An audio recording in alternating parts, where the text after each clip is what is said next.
Selamlarım size. Siz GT kanalında programı Persona seyredersiniz.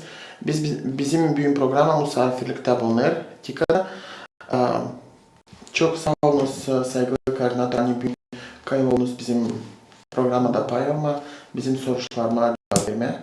Sanırım sizin fikirleriniz Gagavuz halkına çok meraklı olacaklar. Tika çok proje Gagavuzya'da girecek. Niye bu projeler? Sanırım sizin fikirleriniz niye Tika'dan çok yardım çok merak. Aslında bu sorunun cevabı çok açık. TİKA Türkiye'nin yardım veren kuruluşu. Gagavuzlar da bizim kardeşimiz. Gagavuzlar kardeşimiz, Moldovanlar dostumuz. Buradaki insanlara yardım vermek, Gagavuzya'ya yardım vermek bizim birinci görevimiz Türkiye olarak. Türkiye bu yardımlarını da TİKA aracılığıyla bölgeye aktarıyor. 1994 yılından beri Moldova'dayız. O günden beri birçok projeye imza attık. Bu projeler artarak devam ediyor. Yeni projeler geliyor. Biz memnunuz. Umarım Gagavuz kardeşlerimiz de bizden memnundur. Dediğiniz TİKA Moldova 1994. yıldan bulunuyor. 94. yılda Süleyman Demirel 9. Moldova geldi. Dikkat ayında da Moldova'nın parlamenti kanunu kabul etti Gagavuzyan Avtonom Bölgesi için. Bu bir iyi iştir. Hani Gagavuzya'da hep Moldova'da 94. yılında bulundu. İlk kere gelen Moldova, niye sonra Moldova'yı buldunuz? Niye Gagavuzya'yı gördünüz? Ben aslında 7-8 ay burada görevdeyim. Ama ben eski bir TİKA'lıyım. Dolayısıyla 94'te çok genç bir TİKA'lıyken de bu projelerin başlangıç dönemini biliyorum, yaşadım. Hatta dün bizim Mustafa Kemal Atatürk Kütüphanesi'nin 20. yıl dönümüydü Komrat'ta. Ona katıldım. Bir baktım ki orada 20 yıl önce de varmışım. Eski resimleri bulduk, baktık birlikte. Ve 20. yılında da olmak bana kısmet oldu. Bu beni tabii çok mutlu etti. Ben geldiğim günden beri, buraya geldiğim günden beri kendimi hep evimde hissediyorum. Hiç yabancılık çekmedim. Birinci ayımda sanki buralı gibi olmuştum. O kadar çok kucak açtılar ki bana Gagavuz kardeşlerim. Yani hiç evimden uzak gibi hissetmiyorum. Ve güzel şeyler yaptıkça mutlu oluyorum. Onların gözündeki o mutluluğu, parıltıyı gördükçe ben de çok mutlu oluyorum. Ve bu bana şevk veriyor bir sonraki adım için. Daha çok şey yapmak istiyoruz. Ve işte projelerimiz de giderek artıyor Gagavuzya'da. Siz de şahitsinizdir. Belki biraz bahsedebilirim bunlardan. İlk başta içme suyu, işte Gagavuz Radyo Televizyonu'nun kurulması aşamasında TİKA'nın yaptığı katkılar, Çadırlunga'ya içme suyu temini projesi gibi birkaç projeyle başladık. Ama son yıllarda gerçekten Gagavuzya'daki her köye dokunmaya çalıştığımızı hissediyorum. Her köyde TİKA'nın bir izi oluşmaya başladı. Hastaneler, kreşler, huzur evleri. Bunların dışında Gagavuzya'da 23 tane köy var. Onların hepsine gidip hepsinde bir TİKA dokunuşu yapmak istiyoruz. Şimdi mesela Kriyetlunga'da bir kültür evi tadilat işimiz var. İşte Kıpçak'ta bir park yapıyoruz. Gaydar köyünde bir spor salonu yapacağız gibi her köyde TİKA'nın bir izi olsun istiyoruz. Çünkü bu TİKA'nın aracılık ettiği yardımlar aslında Türk halkından Gagavuz halkına gönülden gelen yardımlar. Buradaki insanlar mutlu oldukça biz de mutlu oluyoruz. Onların ihtiyaçları ölçüsünde daha iyi yaşam koşullarına kavuşmaları için elimizden geleni yapıyoruz. 20 yıl açan geri hem de şimdi Gagauzya sizin bakışınıza değişti mi? Çok değişti, gelişti Gagauzya. Yani giderek de gelişiyor. Bence bu tür toplumlarda insan faktörü çok önemli. İnsanlar geliştikçe, iyi şartlara kavuştukça ülkeler de gelişiyor. Ben o gelişmeyi gözlüyorum Gagauzya'da. Şu anda Gagauzya'da yaşamak isteyen insanlar var. Başka yerlerde olup da, başka ülkelerde olup da Gagauzya'da yaşamaya imrenen insanlar var. Bu çok güzel bir şey tabii. Artık bir cazibe merkezi olmaya başladı Gagauzya. Bu çok güzel bir şey tabii.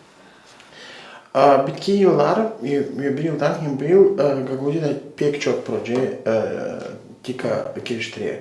Onlar hepsi yeni bina yaparsınız, yeni hastane ve uşak başısı, Hazire ince Türkiye'de diğerler çadırda yaparsınız yeni yapımlar.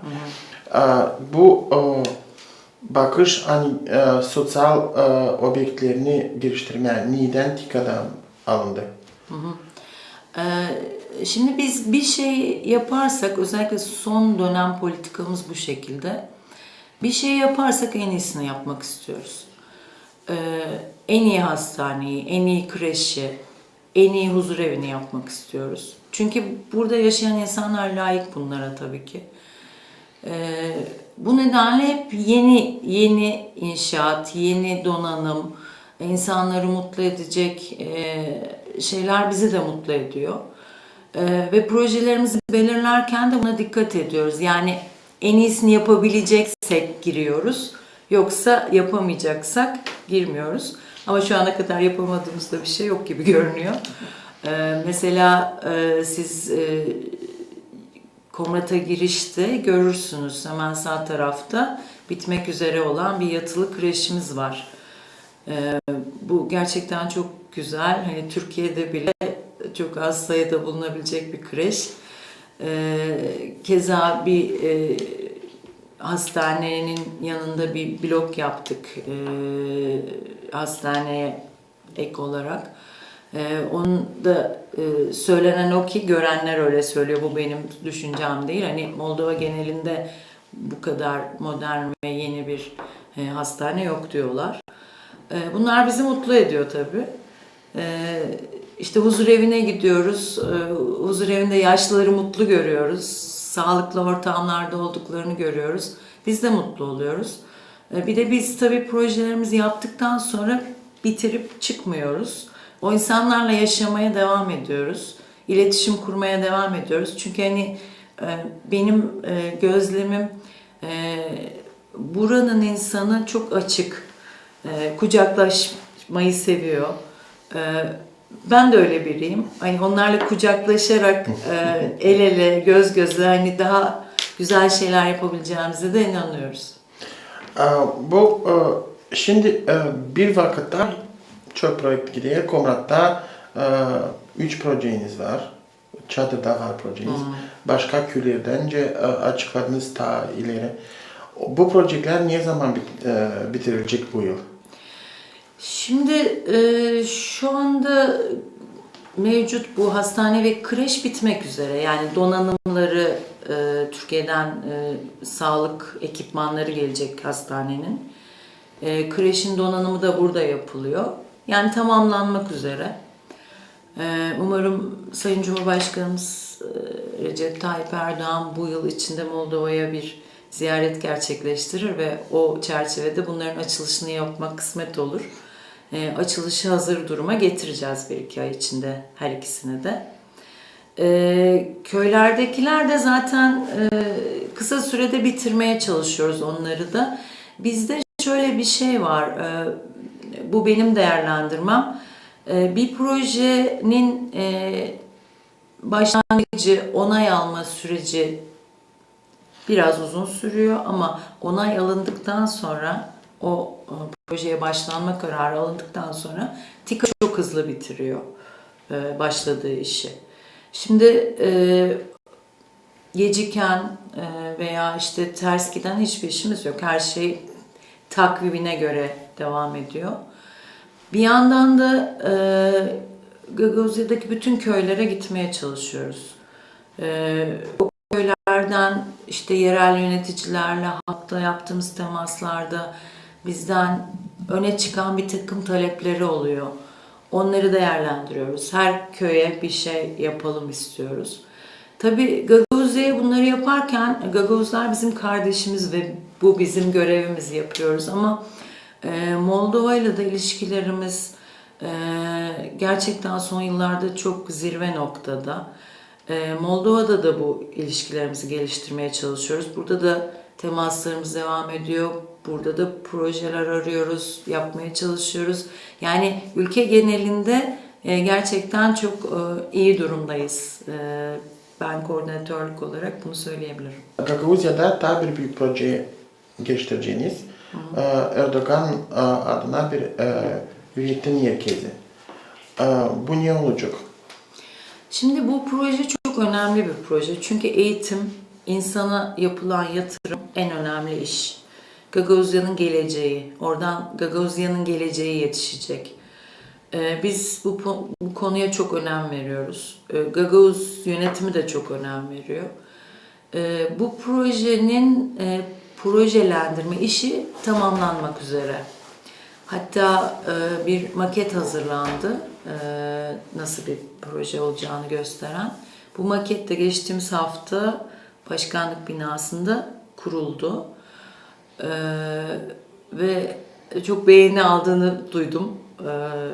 İşte sosyal medyadan da takip ettim. Bu çok hoşumuza gitti tabii. Çünkü gerçekten çok özendik bu işe ve çok özel bir bina projesi hazırlandı.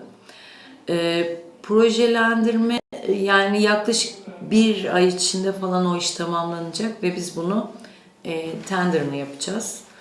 Ve Gagavuzya'ya böyle bir kompleks kazandırmış olacağız.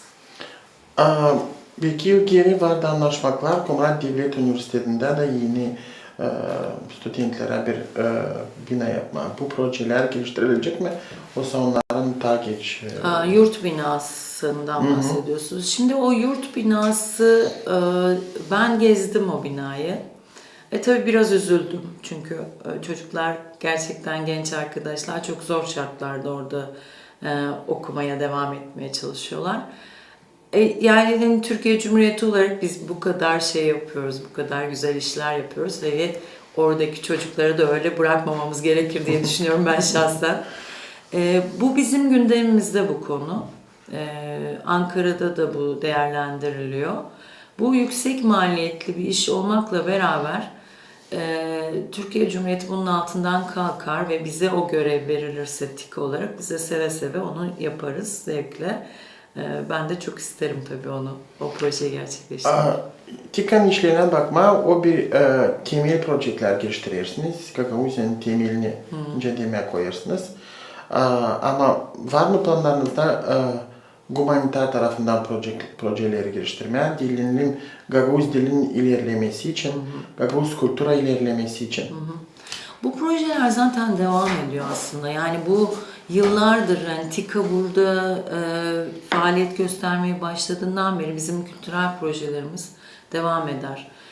Onlar belki böyle ihtişamlı binalar gibi görünmüyorlar ama alttan alta çok önemli kilometre taşları oluyor bizim ilişkilerimizde, kültürümüzde. Biz bunlara her zaman destek olmaya çalışıyoruz. Bize gelen taleplere hep sıcak bakıyoruz. Bu konularda devam eden de çalışmalarımız var. Bir de şunu da ilave etmek istiyorum. Ekonomik konular da çok önemli. Biraz Gagavuzya göç veriyor ekonomik şartlar dolayısıyla. Ama her şey var. Yani Allah her şeyi vermiş Gagavuzya'ya. Toprağı, suyu, güneşi. Orada çok güzel ekonomik projeler geliştirilebilir diye düşünüyorum. Bu konuda da bir takım çalışmalarımız var. Bu yatırım forumuna en son yapılan TİKA destek verdi biliyorsunuz. Daha önceki yılda öyle. O artık bir geleneksel bir toplantı haline geldi. Oradan birçok açılım yakalandı. Ama onun dışında Benim şöyle bir sloganım var. Her köyde bir ürün projesi. Her köyün bir ürününü meşhur etmek istiyoruz. Ünlü bir mal olsun o. Şu köyün şu meyvesi meşhurdur diye bütün dünya bilsin onu istiyoruz. Böyle bir şey var kafamda. Yapabilirsek hem insanlara iş imkanı sağlayacak hem yeni teknolojilerin gelmesini sağlayacak projeler. Bunları geliştirmekte de yarar var. Türkiye'de seçimler geçtiler. Evet. Saygılı Erdoğan prezident ayrıldı. Şimdi Türkiye'nin politikası Moldova'yla kalacak hep öyle mi olsa bir şey değiştirmekler mi olacaklar? Yani TİKA'nın işlerinde bir şey değişmekler olacak mı olsa hepsi projeler geliştirilecek? Ben değişmeyeceğini düşünüyorum. Çünkü değişmesi için bir sebep yok. Yani ben şu sözü her zaman söylüyorum. Kardeşlerimiz bize Tanrı'nın, Allah'ın hediyesidir. Ama arkadaşlar da bizim seçtiğimiz kardeşlerimizdir. Gagavuzlar zaten kardeşimiz, bize Allah'ın hediyesi. Ondan vazgeçemeyiz. Moldovanlar da bizim seçtiğimiz dostlarımız. Çünkü Moldova ile Türkiye arasında son yıllarda, yani ta başından beri öyle, ama son yıllarda da çok artan bir dostluk bağı oluşmaya başladı her alanda. Bunu kaybetmek istemiyoruz. Toplumun geneline baktığımızda Türk insanıyla burada yaşayan insanlar aslında birbirine o kadar çok benziyor ki, o kadar çok alanda ortaklıklarımız var ki bunları birbirimizi tanıdıkça daha çok ortaya çıkarabiliyoruz. Türkiye'nin politikası bu anlamda değişmez. Biz her zaman zaten dostluğu, barışı savunan bir ülkeyiz. Ve her zaman Gagavuzya bizim kardeşimiz, Moldova'da dostumuz olacak. Çok konuştum. Sizin Türkiye elçilerinin hangileri işlediler Moldova'da. Hepsi söylerler sadece Gagavuzya bir köprü Moldova'dan hem Türkiye'nin arasında. Siz dersiniz Gagavuzlar kardeşlerimiz, Türkler dostumuz. Böyle bir durum Gagavuzya neden alınıyor? Hem de ikinci payım soruşma, sizin lafınızı kesmeyin. Türkiye, Türk dünyasına çok yardım verir. Hep öyle projeleri geliştirirsiniz başka Türk devletlerinde. Anglarını temel projeleri. Diyelim Amerika projeleri ayrı oluyorlar. Avrupa Birliği'nin projeleri de ayrı oluyorlar. Onlar daha ziyade demokrati düzeyler, başka işler yapıyorlar. Türkiye ise yapımları yapıyor. Bu politika neyle bağlı? Şimdi bunu şöyle anlatmak lazım. Biz her sene bu dünyada ülkelerin yaptığı yardımların istatistikleri tutulur. 2017'nin rakamları belli oldu geçen yıl. Türkiye insani yardımda birinci ülke oldu. Kalkınma yardımlarında da 6. sırada. Şimdi bizden önceki zaten insani yardımlar tartışmasız birinciyiz. Ama kalkınma yardımlarında da bizden önceki ülkelere bakıyoruz. Yani dünyanın en zengin 6. ülkesi değiliz biz. Ama en çok yardım veren 6. ülkeyiz. Neden? Çünkü Türk tipi yardım modeli diye bir şey oluştu son yıllarda dünyada. Bizim yardım doğamızda ve geleneğimizde var. Yani kanımızda var bu. Yani biz kendimiz rahatken komşularımız, diğer soydaşlarımız, dostlarımız sıkıntıdayken biz kendi ülkemizde rahat olamayız. Biz ancak onlar da iyi olduğunda tam olarak iyi olabiliriz. Yani biz diyoruz ki bizim bir sloganımız var. Bütün dünya bizim evimiz. Çünkü bütün insanların mutlu yaşamaya hakkı var. Bu mantaliteyle bizim hem geleneğimizden gelen hem genetiğimizden gelen bu mantaliteyle biz yardım yapmayı seven bir toplumuz ve bunu gönülden yapıyoruz. Bir de yardım yaparken farklı bir ajandamız yok. Yani her şeyimiz açık, şeffaf. karşı tarafı mutlu edecek, karşı taraflı işbirliği halinde onların önerileriyle projelerimizi başlatıyoruz. Bu da işte Türk tipi yardım modeli lafını ortaya çıkaran bir üslup oldu. Bu Türk modeli yani siz söylersiniz. O neden alındı, niye istersiniz gelmeye? Türk tipi modeli şu, alıcı ülkenin ihtiyaçlarından yola çıkıyor. Yani ben gidip Gagavuzya'ya size bu lazım, ben size bunu yapmalıyım demiyorum. Tek tek dolaşıyorum, kimin ne ihtiyacı var soruyorum. Onlar beni yönlendiriyorlar. Benim çalışmalarımı belirleyen orada yaşayan insanlar. Yani ben bir şeyi empoze etmeye çalışmıyorum. Ve ben bir işi yaparken o süreç, o işin yapım süreci boyunca her zaman şeffaf duruyorum. Harcadığım paradan, yaptığım işe kadar her şey açık. Orada başka para gösterip burada başka bir şey yapmıyorum. Her şeyim açık. Yani bu açıklık da zaten anlaşılıyor. Projeler yürüdükçe, hani insanlar bizi tanıdıkça biz birlikte yapıyoruz. Yani birbirimizi yönlendiriyoruz. Birlikte bir ekip çalışması. Yani biz muhataplarımızı yardım alan gibi görmüyoruz. Çözüm ortağı gibi görüyoruz. Orada bir sorun var ve biz onu birlikte iki taraf çözmeye çalışıyoruz. Biz böyle bakıyoruz. Bu bakış da biraz diğer yardım veren ülkelerin bakışından tabii biraz farklı. Çok proje Moldova'da geliştirirsiniz. Vaktiniz az var. Yeri lazım olasınız, göresiniz, kontrol yaparsınız. Nereden bularsınız vakit? Ya bir şey sevince herhalde vakit Allah sizin gününüze saat katıyor. Ben öyle düşünüyorum. Çünkü gönülden yaptığınız zaman hem verimli oluyor iş hem de yetiyor galiba. Çok yoruluyorum. Hani gerçekten yoruluyorum fiziken. Ama akşam eve gittiğim zaman öyle huzurlu uyuyorum ki sabaha da yeni bir enerjiyle kalkıyorum. İnsanları mutlu etmek gerçekten çok güzel bir iş.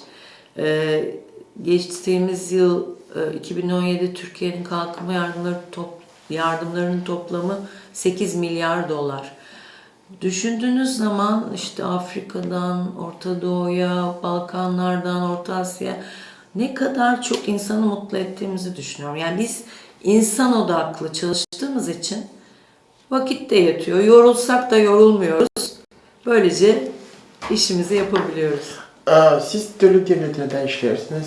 Çok uzun vakit bir devlette bulunmuyorsunuz. 2 yıla kadar öyle bileyim. Değişir koordinatörler Moldova'da. 3 yıl 2-3 yıl. diye yani bizim genelde öyle geleneğimiz var. Bu çok somut değil ama bir ülkede 3 yıl ama çok istisnai durumlarda bazen 4-5 yıla kadar uzayabiliyor.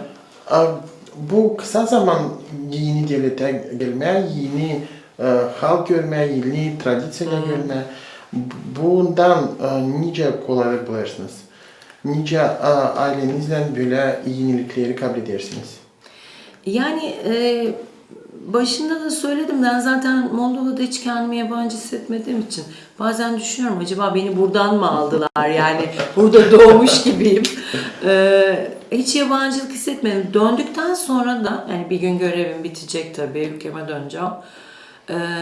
Döndükten sonra da ben Moldova'nın gönüllü bir elçisi olarak çalışmaya devam edeceğim. Ve böyle çok insan var.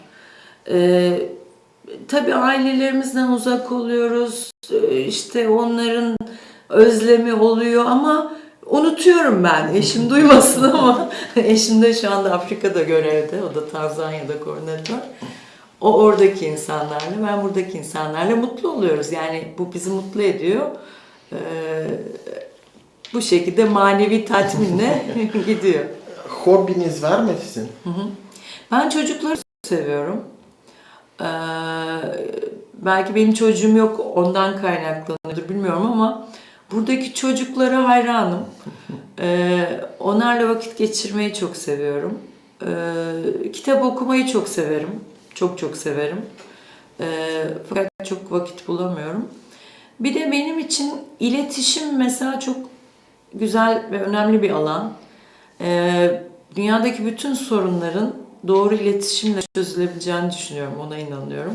Hani bu alanda kaynaklar okumayı da çok severim.